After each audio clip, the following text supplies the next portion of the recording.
कई बार कई बार स्वागत है कई बार आपका स्वागत है कई बार।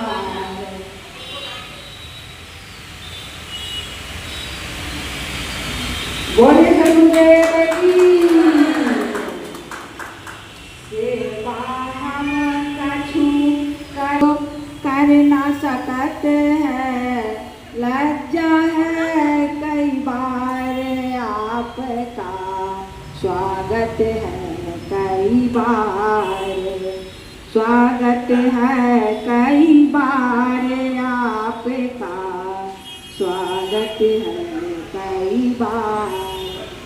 अति आनंद भयो हम सबको पायो, अति आनंद भयो हम सबको पायो, दरस तुम्हारे पार आपका स्वागत है कई बार स्वागत है कई बार आपका स्वागत है कई बार। दूर देश से आप पधारे, दूर देश से आप पधारे, सही सही कष्ट अपार आपका स्वागत है कई बार स्वागत है कई बार आपका स्वागत है कई बार। हृदय बिछाए हैं चरण कमल, हृदय बिछाए हैं चरण जमाए, रही रही करत पुकार आपका स्वागत है कई बार स्वागत है कई बार आपका स्वागत है कई बार। सेवा हम कछु कर ना सकत है, सेवा हम कछु कर ना सकत है, लज्जा है कई बार आपका स्वागत है कई बार स्वागत है। साहेब की जय। कछु कर ना सकते हैं, लज्जा है कई बार आपका स्वागत है कई बार आपका। आनंद भयो हम सब पायो, यति आनंद भयो हम सब पायो। गुरु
मेरे मन मंदिर में विराजमान परम पूज्य गुरुदेव जी,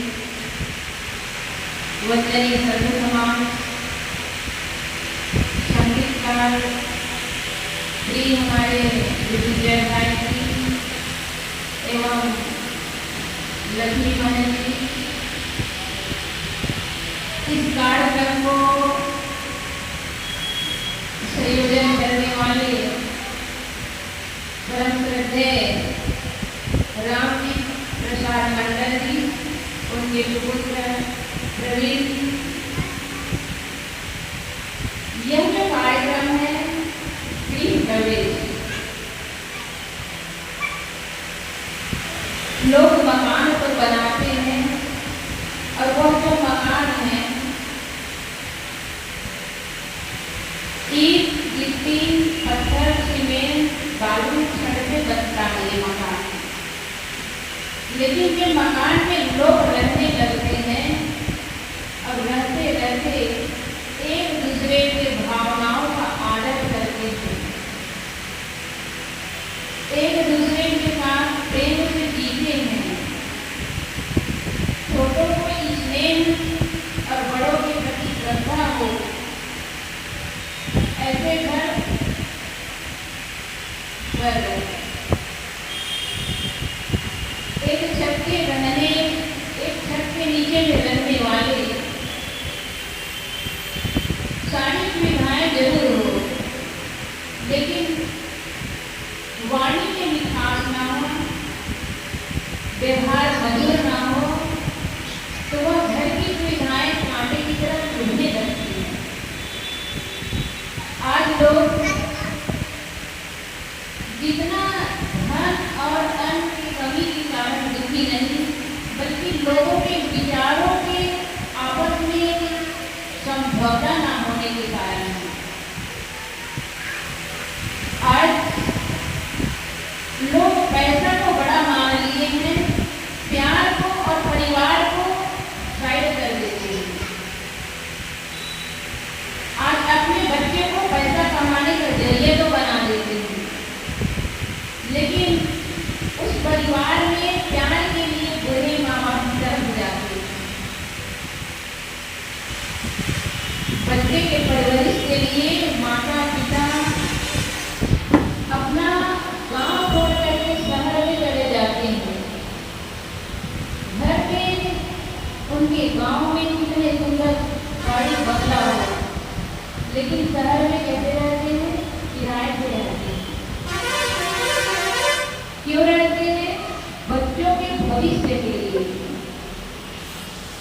लेकिन आज बच्चे अपने बच्चे आते ही अपने माँ बाप को साइड कर देते हैं। तो पैसा के साथ साथ परिवार को भी प्यार दे, समय दे। पैसा से बहुत कुछ होता है, लेकिन पैसा सब कुछ नहीं होता है। एक व्यक्ति बहुत सुंदर मकान बनाया, और कहाँ मकान बनाया? अपने गांव से दूर एक जंगल में। सारी सुविधाएं उस मकान में, ऐसा जो नल की जो टोटी होती है, उस टोटी को सोने का, छोटी जड़े थी, हीरा लगा हुआ था, खिड़कियां भी हीरे का पूरा चमक था।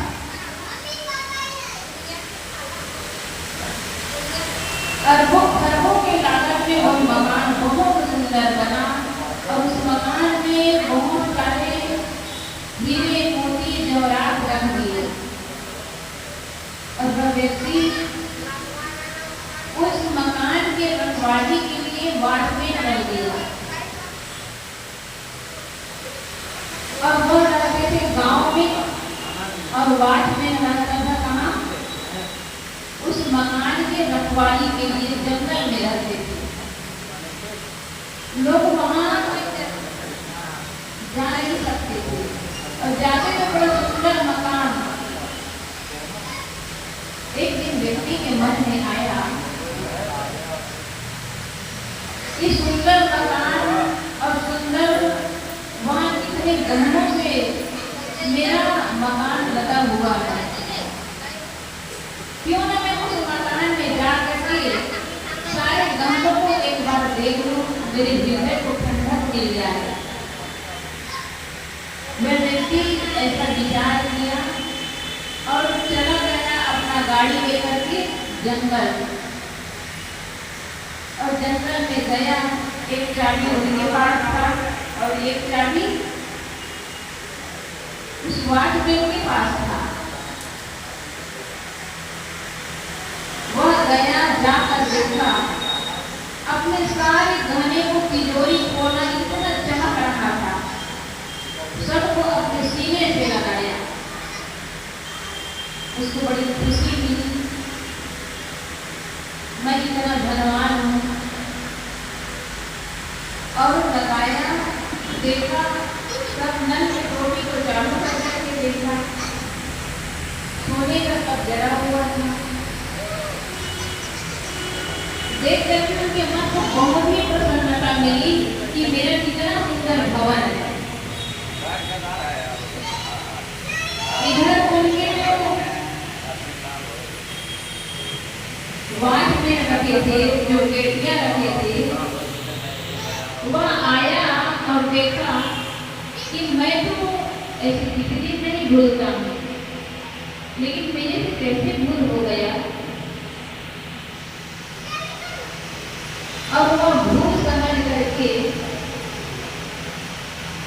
गेट को खुला देखकर अंदर गया नहीं, क्योंकि उसको यही लगा कि मैं ये भूल गया और बाहर से गेट लगा दिया, क्योंकि उनके पास भी चाबी था। और हो सकता है मेरी भूल हो गई हो और यहाँ पूरे जानों से भरा हुआ है, ये तो मेरी सी भूल हो गई। वहाँ भूल समझ करके वहाँ गेट में ताला लगा दिया। सेठ जो था वो अंदर में बैठा था और बैठे फिर सोचा कि थोड़ा लेट जाता हूँ, लेट गया। थोड़ी देर के बाद में अब जाने के लिए सोचा, जैसे निकलता है तो बाहर से गेट लगा, आवाज लगाता है। उस जंगल में बहुत कम लोग चलते थे, इधर उधर आवाज लगाया, बहुत दरवाजा को खटखटाया, लेकिन वहां पे कोई किसी को आवाज ही सुनाई नहीं देती, क्योंकि उस जंगल में व्यक्ति बहुत कम आते थे। वह जो शेर दरवाजा खोलता है तो जैसे खोला तो वहाँ बदबू, तो उनको लगा कि क्या बदबू है, क्या मर गया। अंदर जाके देखा तो वहाँ शेर था। वह समझ गया कि मेरी भूल थी, मुझे लगा कि मैं भूल किया, लेकिन उस दिन भूल नहीं, उस दिन मैं सही था। लेकिन उसी दिन मैंने फिर भूल किया कि यहाँ ताला लगा दिया। मेरे सेठ आ करके यहाँ देखने आए, लेकिन मैं देख न सका। मेरे कहने का मतलब है कि आज हम कितना बड़े धन संपत्ति, पुत्र, परिवार, मकान, दुकान, बड़े बड़े हम पोस्ट में चले जाएं, लेकिन ये हमको कोई साथ नहीं देगा। ये जो भौतिक पदार्थ है हमारे भौतिक शरीर के लिए है। ये जो हमारा शरीर है भौतिक शरीर है, ये पंच तत्वों से बना शरीर है, और ये पंच तत्वों के लिए भौतिक शरीर होता है, समान होता है। लेकिन आत्मा के लिए ये भौतिक शरीर, भौतिक वस्तु काम नहीं देता। आत्मा के लिए ध्यान करना, कीर्तन करना, संतों का ग्रंथ पढ़ना, दर्शन करना, सत्संग सुनना, ये आपकी असली संपत्ति है। लेकिन हम जीवन भर नकली संपत्ति को जोड़ते जोड़ते जोड़ते एक दिन दम तोड़ देते हैं, लेकिन ये नकली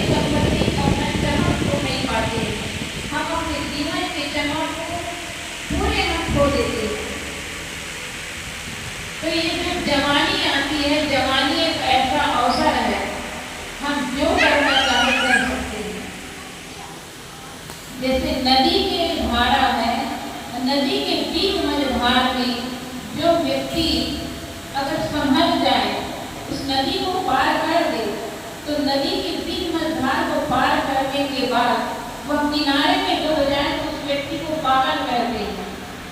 वह पागल कोई और नहीं, यही हमारे जवानी एक नदी की धार है और बीच मझधार है। इस बीच मझधार में हम अपने तन मन इंद्रियों को अपनी ओर समेटे, हम शरीर को सजाए नहीं बल्कि मन को सजाए। ये जो जीवन मिला है तन को सजाने के लिए नहीं बल्कि मन को सजाने के लिए। और मन कैसे सजेगा? मन कैसे सजेगा? मन है ध्यान, सत्संग, चिंतन, मनन से। हमारी सारी इंद्रियां जो है बहिर्मुख है और अंतर्मुख होने के लिए हमें क्या करना चाहिए? आंखें हैं जो सुंदर सुंदर रूप देखना चाहती है। ये जो हमारी आंखें हैं सुंदर सुंदर रूप देखना चाहती है। लड़कियां हैं तो लड़कों का रूप के दीवाना है और लड़के हैं तो लड़कियों के। लेकिन ये जो शरीर है, शरीर की जो सुंदरता है, इसमें आप जुलाब लीजिए और 10 बार हंस कर जाइए, लेटरिन जाइए, आपकी सारी सुंदरता गायब हो जाएगा। आंखें फंस जाएगी, चेहरा पहचानने में नहीं आएगा।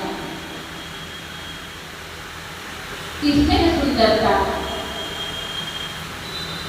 जितना भी हमारे शरीर में मल है, विकार है, उनके निकलने पर शरीर की सुंदरता गायब। अब वो मल रहने पर, क्योंकि शरीर के सारे पानी निकल जाता है। तो ये जो शरीर है धीरे धीरे करके हमें एक एक इंद्रियां जवाब देती है। पहले बाल पक जाता है तो लोग क्या करते हैं? बाल में काला लगा लेते हैं। तो बाल में काला लगाने से किसी की जवानी लौट नहीं आती है, क्योंकि वो एक एक पल, एक एक सेकेंड, एक एक मिनट, एक एक घंटा, एक एक दिन और एक एक महीना, एक साल ऐसे करते करते हम मौत के मुंह में हर पल, हर घड़ी मौत के मुंह में जा रहे हैं। लेकिन हम लोग क्या करते हैं?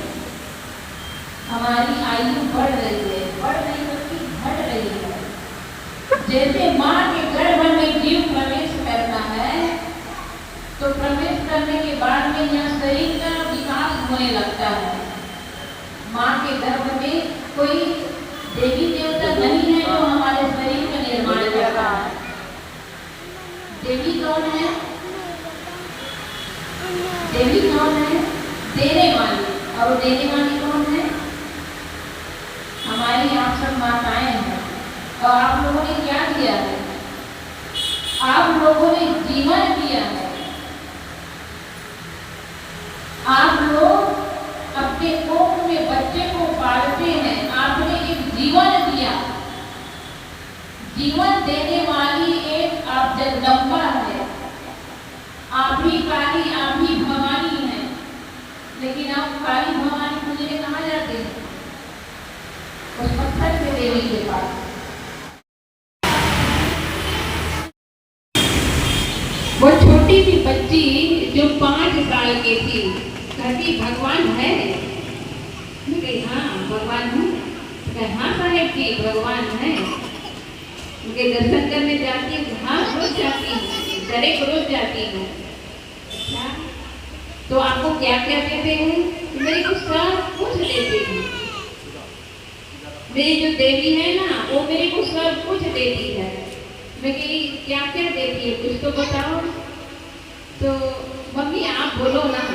अपने मम्मी को बोलती है कि मेरे जो देवी है आप बोलो ना, साहब जी को बता दीजिए। उसकी माँ हंसने लगी।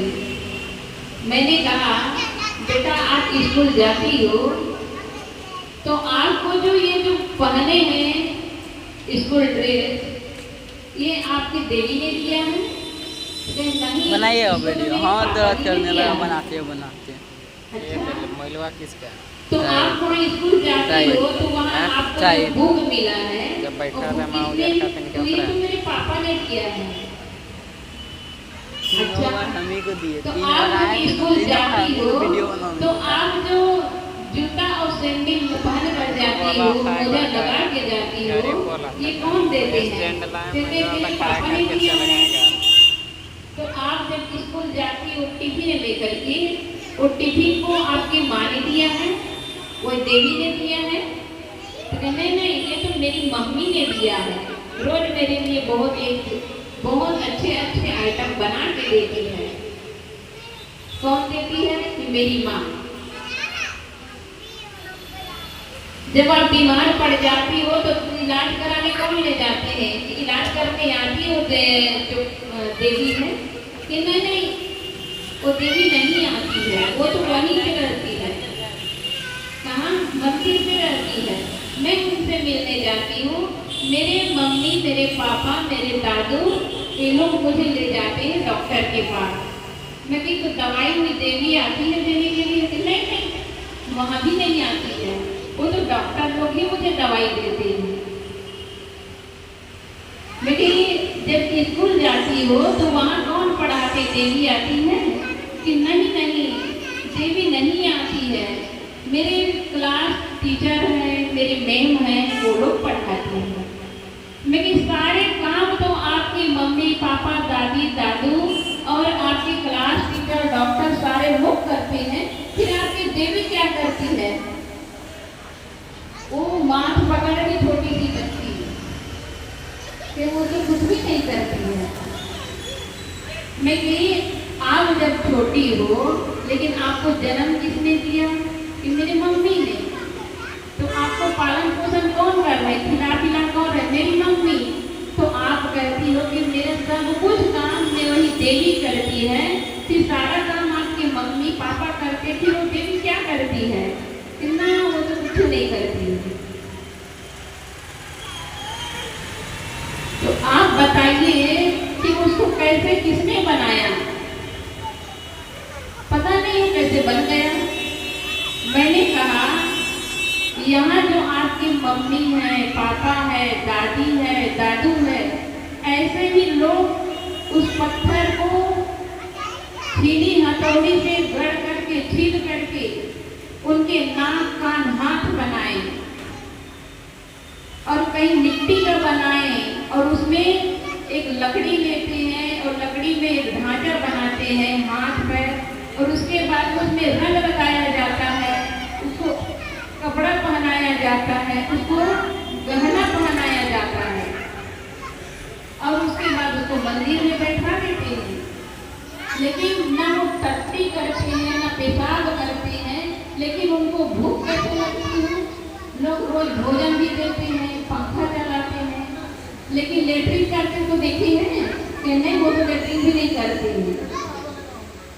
तो वो कैसी देवी? जब आपके जीवन को आपके माँ ने दिया, आपका पालन पोषण आपकी माँ कर रही है, आपको जीवन देने वाली आपकी माँ है, तो वो माँ कैसी है? कि वो माँ कुछ नहीं है। क्या कहा? वो माँ कुछ भी नहीं है, वो खाली बैठी रहती है। मैंने कहा तो आपकी असली माँ कौन है? तो उन्होंने क्या कहा? मेरी ओरिजिनल माँ मेरी मुझे भोजन बना के देती है, ये ओरिजिनल है, वो डुप्लीकेट है। छोटे 5 साल की बच्ची की आवाज सुनिए। लेकिन हम उस बच्ची से इतना जानकारी इसलिए लिए कि क्योंकि हमारी माताएं छोटे छोटे बच्चे को मंदिर में भेजते हैं। एक बात है कि उस मंदिर में जाने से मन को कुछ पल के लिए शांति, सुकून महसूस करते हैं और धर्म से जुड़ने के लिए लोगों को वहाँ भेजना कोई गलत नहीं है। लेकिन असली माँ की भी पहचान कराना चाहिए। घर में जितने भी बहुएं हैं, वो बहुएं अपने घर के सास ससुर के बैठा करके उनकी शाम के समय आरती करें। सुबह उठ करके स्नान करके बंदगी करें, अपने घर के सारे बच्चों को प्रणाम करना सिखाएं। आज आप करेंगे तो आपके बच्चे भी, जब उनकी भी जवानी आएगी, उनके भी बच्चे आएंगे, तो आपको भी बैठा करके आपकी पूजा की जाएगी। क्योंकि आप जो माहौल देंगे वही बच्चे भी सीखेंगे। तो बच्चों को सिखाना नहीं पड़ता है, दिखाना पड़ता है। बच्चों को आप दिखाइए कि माँ बाप की कैसे सेवा करना चाहिए, असली भगवान क्या है। हम नकली भगवान के लिए और नकली भौतिक धन के लिए जो क्षणिक है, इस शरीर के रहते निर्वाह की जो भौतिक वस्तु है उसके लिए पूरा जीवन बिता देते हैं। लेकिन जो हमको असली धन है, जो इस जीवन में नहीं बल्कि आगे आने वाले जीवन में भी नाश नहीं होगा, वो आपका असली साथी होगा। वह क्या है? वह क्या है? अभी जो हम सुन रहे यही सत्संग है। सत्संग में सत्य पे चलने के लिए राह बताया जाता है। अपने से अलग तुम कहीं मानो ना, न कहीं देवी है, न कहीं देवता है, न कहीं भूत है, न प्रेत है, न सोना है, न जादू है, न तंत्र है, न मंत्र है, न कोई लगन है, न मुहूर्त है। बच्चे जब जन्म लेते कभी लगन, उनका मुहूर्त नहीं आया तो कहते हैं। मरने के टाइम भी मुहूर्त नहीं देखते हैं। फिर शादी ब्याह में क्यों मुहूर्त देखा जाता है? बड़े बड़े वशिष्ठ, विश्वामित्र जैसे बड़े बड़े ऋषि मुनि माँ सीता के लगन सोते, लेकिन जीवन भर क्या मिला उनको? पति से वियोग होना पड़ा। गर्भ में बच्चे को रख करके वो जंगल में दर दर भटकती थी, एक राजकुमारी, राजकन्या होकर के। ऐसा क्यों? वो तो जिसके नाम से इस भव सागर से तैरने के लिए लोग चाहते हैं, केवल राम का नाम ले दो तो भव सागर से मुक्ति। लेकिन वो भव सागर से मुक्ति दिलाने वाले भगवान राम अपने पिता को बेड की सैया में तड़पते रहे। अपने पुत्र का न दर्शन मिला, न उनकी एक आवाज मिली। अपने कर्मों को अच्छा बनाइए, आप सेवा की चिंता मत कीजिए। हम कह रहे हैं कि अपने घर के लोगों को आप देवी देवता माने, लेकिन घर के जो बुजुर्ग हैं, घर के जो सयान हैं, घर के जो मुखिया हैं, उन मुखिया को कैसे होना चाहिए? उसको अगर भगवान के दर्जा दे रहे हैं तो वैसे अपने आप को बना ले। अगर वो सुबह उठ करके बीड़ी सिगरेट पीने लगे, तंबाकू खाने लगे, शराब पीने लगे, तो कौन उनकी पूजा करेगी?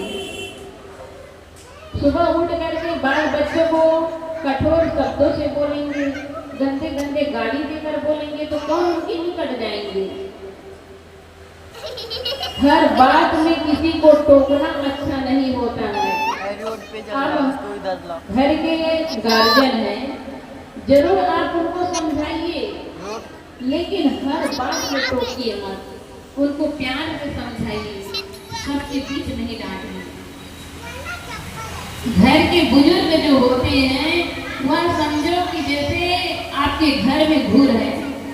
सबके घर में घूर होता है, कहीं न कहीं घूर रखते हैं जहाँ कुछ कचड़े को फेंक दिया जाता है। घूर कभी कह सकता है कि ये कचरा मेरे पास मत डालो, कहेगा? क्यों? जड़ वस्तु है, नहीं कहेगा। मनुष्य भी घूर की तरह है। कभी बेटा शिकायत, कभी बहू शिकायत, कभी पत्नी शिकायत, लेकिन सबको लेकर के चलना पड़ता है, सबका सुनना पड़ता है। हम छोटे छोटे बातों में गुस्सा करना, क्रोध करना, ये तो छोटे बच्चों का काम होता है। बच्चों को अगर खिलौना मांगे, सामने खिलौना नहीं दिए तो बच्चा रूठ जाता है, खिलौना को तोड़ देगा, बर्तन को तोड़ फेंक देगा। तो ये बच्चे की तरह हम क्रोधी ना बने, क्रोध को समन करना सीखें। सत्संग में वही बताया जाता है कि प्रतिकूल व्यवहार का भी सामना करना चाहिए। हमारी जो माताएं हैं, ये माताएं तो साक्षात त्याग और तपस्या, और ऊपर से सूर्य की गर्मी और चारों तरफ आग जलाती है, और उसमें पंचगनी ताप कहते हैं, और इसमें वो चाहते हैं मुक्ति, लेकिन ये केवल दिखावा है।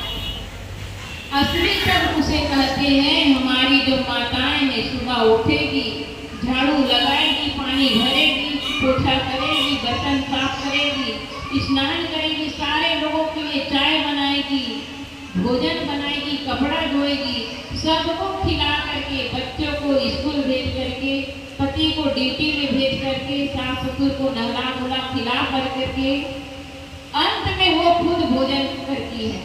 कितने बजे? किसी को तो 11 बज जाता है, 12 बज जाता है, कोई 1 बजे खाती है। पूरे उनके जठर अग्नि तप जाता है, भूख मर जाती है। तो ये जो माताएं, ये साक्षात त्याग की महान मूर्ति है। लेकिन कभी भाई लोग सोच पाते हैं? वो लोग एक काम के लिए चले गए, कहेंगे आप तो घर में हैं, क्या कर रहे हैं? इतना काम करने वाले को बोल देंगे कि आप करते क्या हैं? फिर भी से माताएं रो लेगी, लेकिन किसी से कहेगी नहीं, रो लेगी, लेकिन अपने काम में लगी रहेगी। रात में सबको खिलाएगी, रात हो जाएगी, लेकिन कभी कभी भोजन कम हो तो कई माताएं ऐसी सो जाएगी। लेकिन कई ऐसे भी बहुएं होती हैं जो अपने लिए, अपने पति के लिए अच्छा खिलाएगी, अपना भी बच्चे के लिए, लेकिन गोदनी के बच्चे को, घर के बूढ़े माँ बाप को ठंडा खिला देगी, और उनके बेटे को पता भी नहीं चलता है। ऐसे भी देखने को मिलता है।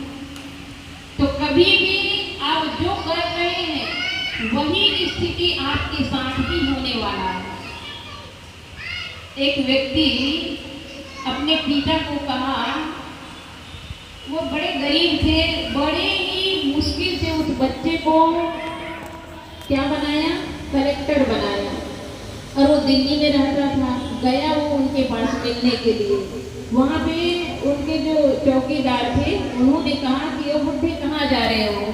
उन्होंने कहा कि मेरा बेटा है, मैं उनसे मिलने जा रहा हूँ। क्या यहाँ तुम्हारा बेटा नहीं है? नाम बताया, फिर भी से नहीं माना। अब वहाँ से अंदर घुसने लगा, तब उधर से उनका बेटा आया। तो कहे, साहब ये कहते हैं आपका पिता हूँ। तो उनके बेटा ने कहा कि नहीं, मैं इसको नहीं जानता हूँ। सोचिए कितनी गरीबी से उसको पाला पोसा, इस योग्य बनाया, और वहां से दर बदर भटकते उस बच्चे से मिलने गया। अपने बच्चे को देखा तो उनके मन में लगा कि इसको सीने से लगा लो, लेकिन उनके बेटा ने क्या कहा, नहीं मैं इसको नहीं जानता हूँ। उनका बेटा इतना ही कहा और वो आगे चला गया। ये मेरा बाप ही नहीं है, ऐसे सुन करके उस बाप के हृदय में ऐसा ठेस लगा, वह तुरंत वापस आया किसी तरह से, क्योंकि उसके पास उतना पैसा था नहीं। किसी तरह आया, अपने गांव के निकट आते आते एक पेड़ के पास गया और वहां जाके रस्सी से अपने गले को लटका लिया। जो मेरा बेटा, जिसके लिए मैंने जीवन जिया, वह मेरा नहीं हुआ तो मैं जीवन क्या जीऊं? मैं गांव समाज में क्या कहूँ?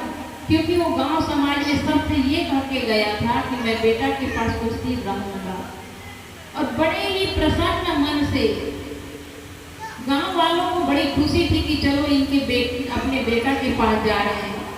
जब इस तरह से इस हालात में देखे तो गांव वाले बहुत दुखी हुए, लड़के को बुलाए। लड़का आया, उनको दुख तो हुआ, लेकिन दुख क्या होगा, ऐसा समय आया उनके भी 4 बच्चे हुए।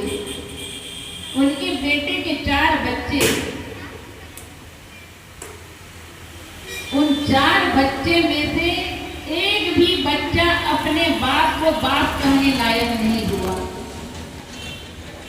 चारों बच्चे गूंगा हो गए, क्योंकि ये अपने बाप को पहचानने के लिए, अपने पिता को पहचानने के लिए क्या हो गया, अपने बाप को पहचान नहीं सका, अपने पिता को मेरे पिता करके बोल नहीं सका। लेकिन उनके कर्मों का फल देखिए कि उनके 4 बच्चे हुए, लेकिन चारों बच्चे गूंगा हो गए, क्योंकि वो अपने पापा को पापा कह भी नहीं सकते थे। वह पापा शब्द सुनने के लिए वह जो कलेक्टर था तड़प गया, क्योंकि चारों बच्चे गूंगे। जैसे उनके पिता ने, कलेक्टर के पिता ने अपने बेटे के पास जाकर सीने से लगाना चाहा, और वह यह आशा रखा था, उसको ऐसी भरोसा थी कि मैं जैसे जाऊंगा तो मेरा बेटा मेरे सीने से लग जाएगा कि पापा आ गए। क्योंकि वो ये शब्द सुनने के लिए इतना वो व्याकुल थे कि मैं जैसे जाऊंगा तो मेरा बेटा मेरे सीने से लग जाएगा और मेरा पापा आ गया, वो बड़ा खुश हो जाएगा। लेकिन वो पापा शब्द के लिए उनका पिता तड़प गया, और वह जीवन भर, उनके बेटा जो कलेक्टर है, वो जीवन भर पिता कहलाने लायक नहीं रहा। पिता तो बना जरूर, लेकिन वो पापा शब्द सुनने के लिए जीवन भर तड़प गया।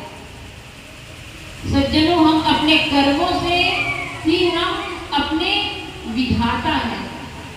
हमारा कोई विधाता नहीं, कोई निर्माता नहीं, हम अपने कर्मों के ही विधाता हैं। हम मानते हैं कि विधाता ने हमको बड़ा कष्ट दिया, हमारी जो संकट है, भगवान हम पर रूठ है। भगवान कहीं नहीं है, भगवान आपके भीतर है, आप ही भगवान हैं। जो बोलने वाला है, जिन्होंने आपको बनाया, आपने बनाया, हमारी माताएं हैं, जो खुद अपने खून से सींचा, वह माताएं ही हमारी देवी है, जीवन दायिनी है, जीवन देने वाली है। तो हम सबको क्या करना चाहिए? अपने माता पिता का सेवा सत्कार करना चाहिए, और हम धन को नहीं बल्कि असली धन को संचित करें। आज हम सब क्या कहते हैं? हम हिंदू हैं, हम मुस्लिम हैं, हम सिख हैं, हम ईसाई हैं, हम जैन धर्म से हैं। सब अपने अपने धर्मों को लेकर के आज लड़ रहे, कट रहे, मर रहे हैं। लेकिन कभी हम कह सकते हैं, हम लोग कबीर धर्म से जुड़े हैं, हम कबीर धर्म से हैं, ऐसा नहीं बोल सकते। क्यों नहीं बोल सकते? सदगुरु कबीर साहब का विचार, जीव मात्र पर दया करो, प्राणी मात्र पर दया करो। किसी भी प्राणी को अपने से शक्ति चले तक किसी को ना मारो, ना सताओ। जितना बन सके हम प्राणियों का रक्षा करें। हम अपने परिवार को अपना मानते हैं, लेकिन अपने परिवार का भी सुरक्षा नहीं कर पाते। क्यों नहीं कर पाते? क्यों नहीं कर पाते? स्वार्थ के कारण। तो ये स्वार्थ की दुनिया है। इस स्वार्थ हमें ना पड़े, बल्कि हम जहाँ तक हो सके लोगों की सेवा करें, सत्कार करें, और किसी प्रकार के भ्रम मान्यता में ना पड़े। सदगुरु कबीर साहब ने कहा है, ये ब्रह्मभूत सकल जग खाया, जिन जिन पूजा ते जहड़ाया। ये भ्रम का भूत सकल मतलब संसार के समस्त लोगों को यह भ्रम खाया है। वह भ्रम कैसा है? वह भ्रम है कि कहीं देवी है, देवता है, कहीं भगवान है, कहीं ईश्वर है, कहीं खुदा है, लेकिन कहीं नहीं है। आप ही सब भगवान हैं। आपने इतना सुंदर मकान बनाया, इस मकान को आप अच्छे से चलाएं, क्योंकि लोग इमारत देखते हैं लेकिन नींव को नहीं देख पाते। नींव को बनाने वाले कितना कष्ट से बनाते हैं, उस कष्ट को देखिए, महसूस करिए। इमारत को लोग देख लेते हैं। ऐसे ही यह जो मानव जीवन एक ऐसा नींव है, ऐसा संस्कार बनाने का एक ऐसा संग्रहालय है जहाँ पे हम इसमें बंधन भी बना सकते हैं और बंधनों को छुड़ा भी सकते हैं। बंधनों को छुड़ाने के लिए क्या है? बंधनों को छुड़ाने के लिए संतों का सत्संग है, दर्शन है, ध्यान है। हम लोग दिन में 3 बार भोजन करते हैं, 3 बार भोजन। और भजन कितने बार? भजन कितने बार करते हैं? भजन कितने बार करते हैं बताइए तुम? कोई एक बार भी खाएगा, लेकिन 24 घंटा में कोई 3 बार खाए, कोई 2 बार खाए, कोई 1 बार खाए, कोई उपवास भी कर दे। लेकिन 24 घंटा में आप कितने घंटे या कितना मिनट, कितना सेकंड आप ध्यान करते हैं, भजन करते हैं? भोजन भोजन जो है शरीर के निर्वाह के लिए है। भोजन शरीर के निर्वाह के लिए और भजन आत्मा के लिए है। हम आत्मा के खुराक को दे नहीं पाते, केवल हम पुत्र, परिवार, पौत्र इसी में लगे हुए हैं। जब शरीर की जर्जरता आती है तो कम से कम हमारे माताएं हैं, हमारे भाई लोग हैं, 60 साल के बाद में ऐसा एकांत जगह बनाए जहाँ पे वो एकांत बैठ सके, ध्यान कर सके, अपनी आत्मा का अवलोकन कर सके। हम कितना भी दौड़ते रहे, कभी किसी को शांति नहीं मिलेगी। सदगुरु कबीर साहब ने कहा है, दौड़त दौड़त दौड़िया, जब तक मन की दौड़, दौड़ थका मन थीर भया, वस्तु ठौर की ठौर। एक व्यक्ति को कहा गया कि तुम जितना दूर चल जाओ, जितना भी दौड़ लगाओगे और उतना जमीन आपका होगा। आप जितना दौड़ लोगे और जिस वस्तु को छू लोगे वो सारा आपका हो जाएगा। वह व्यक्ति सुबह से लेकर दौड़ता खूब दौड़ा, क्योंकि एक एक पग दौड़ जाऊं तो इतना जमीन मेरा हो जाएगा। वो खूब दौड़ा और दौड़ते दौड़ते शाम हो गया और शाम के समय जैसे वो गिरा तो वही प्राण छूट गया। यह वह एक व्यक्ति का काम नहीं है, हम सब भी वही काम कर रहे हैं। हम लोग किस पे दौड़ रहे हैं? हम लोग भी जो भी काम मिला है, जो परिवार मिला है, उसी परिवार में बस दौड़ लगा रहे हैं। रोज भोजन कराना, खिलाना, खाना, बच्चों का सेवा करना। अब अपना बच्चा बड़ा हो गया, शादी कर दी, बहुएं आ गई, अब उसके बाद में मन भी नहीं थका है। फिर बेटा के बाद में पोता का, अब पोता के बाद में परपोता का, फिर आप अपने लिए कब जियोगे? अपने लिए कब जिएंगे? अभी मौत आएगी, मर जाएंगे, न धन जाएगा, न मकान जाएगा, न परिवार जाएगा। जो अभी आप यहाँ बैठे हैं, जीव यही संस्कार को लेके जाएगा। हमारे साथ जो बिता रहे हैं ये आपका असली साथी है, लेकिन हम लोग जीवन भर इसके लिए नकली साथी के लिए, अपने जिस पति को हम पति मानते हैं वह पति कैसा है? वह नकली पति है। पति नकली पति है, क्योंकि हमारा जो भौतिक शरीर है नाशवान है, और ये नाशवान शरीर के लिए हमने उसको पति बनाया। क्योंकि नाशवान शरीर के लिए हम अपने मन इंद्रियों को उनके हाथ बेच दिए। और ये कोई गृहस्थ जीवन बेचना नहीं है, बल्कि गृहस्थ जीवन में भी आप कुछ दिन समय बिताइए, उसके बाद अपनी ओर लौटिए।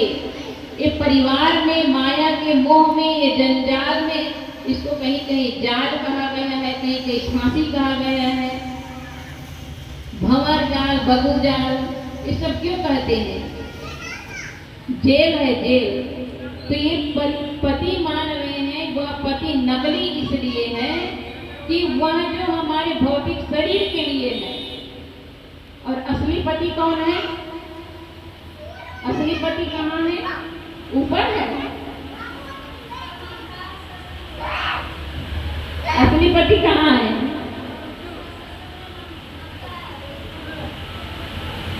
ऊपर नहीं बल्कि भीतर है। असली पति ऊपर नहीं भीतर है। और भीतर एक कहने का है, जो बोल रहा है वही असली है।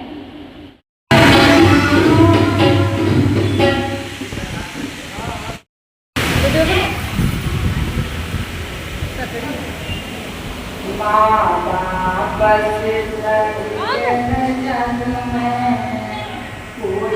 पूजा नहीं खजाना, जिसने तुझे जन्म दिया रे, उसका नहीं ठिकाना। जिसने तुझे जन्म दिया रे, उसका नहीं ठिकाना।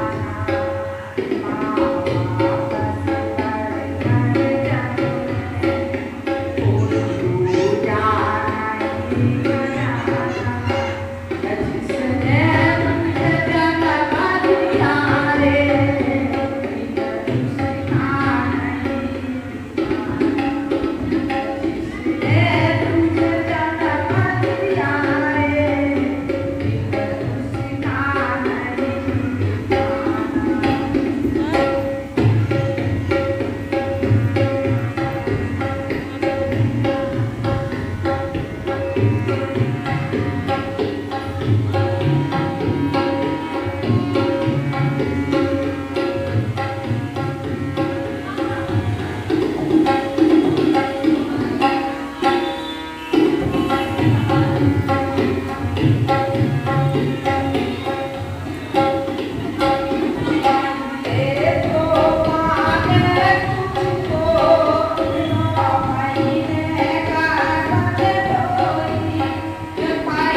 आरती करो गुरु पाद पिता के, आरती करो गुरु पाद पिता के, जिनकर दया सिरहार सारे आरती हो, जिनकर दया सिरहार सारे आरती हो, आरती करी मनवा सारे आरती हो, आरती दया सारे आरती हो।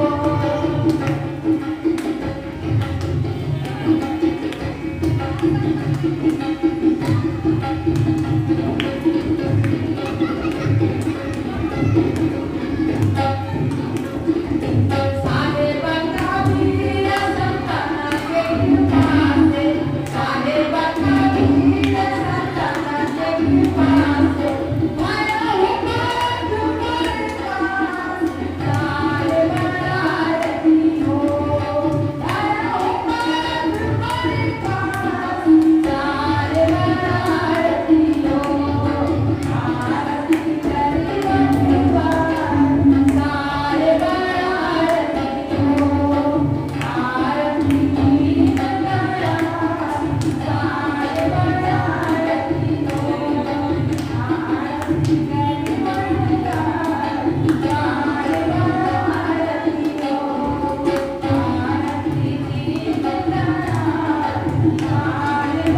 आरती हो,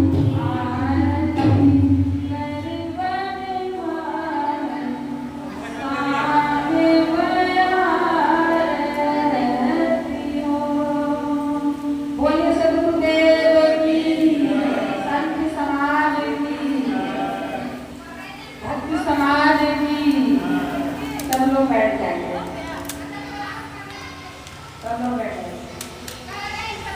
बरहुतन में धन सले कर भावन हार, युगनंद जो पति हुए निष्ठार, मंदने रुकट को बार कर जोर, दया कर संशय धर्म संग रूप प्रभु तोर, संगति कर साधिकी हरे तोर यमराज, ओछी संगत क्रूर के आंखों पर उपास, बंदो सन्मुख पारती शीश भेद धरुहान, वचन उचारहु बंदगी सत्य प्रेम के साथ, साहेब बंदगी साहेब बंदगी साहेब बंदगी।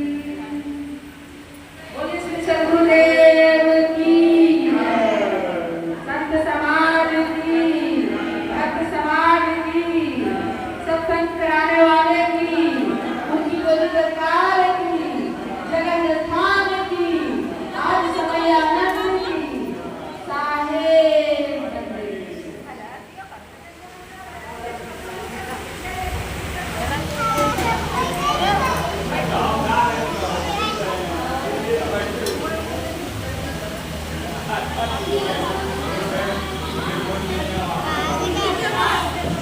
मंदिर